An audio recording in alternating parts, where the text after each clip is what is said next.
Number 4, avoid over use, ज़्यादा इस्तेमाल से परहेज़ करें। यानी वो लोग जो ख़ास तौर पे कंप्यूटर इस्तेमाल करते हैं, टाइप करते हैं या इस किस्म का कोई भी काम करते हैं, थोड़ी सी देर के बाद चंद मिनट के लिए रेस्ट कर लें, अपने आप को स्ट्रेच कर लें, अपने आप को एक्टिविटी को थोड़ी देर के लिए चेंज कर लें, दर्द नहीं होगी।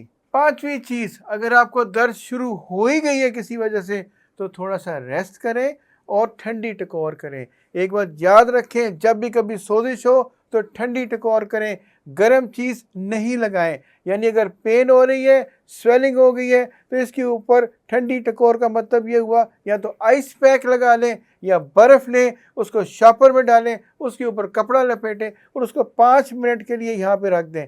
दिन में 3 से 4 मरतबा करेंगे, ये दर्द भी ख़त्म हो जाएगी, सोजिश भी कम हो जाएगी और आपकी एक्टिविटी भी बहाल हो जाएगी। तो ये 5 तरीके आजमाएं, मुझे उम्मीद है कि आपकी एल्बो की पेन भी ठीक होगी, आप काम भी कर सकेंगे और आपको किसी क्लिनिक में जाने की ज़रूरत भी महसूस नहीं होगी।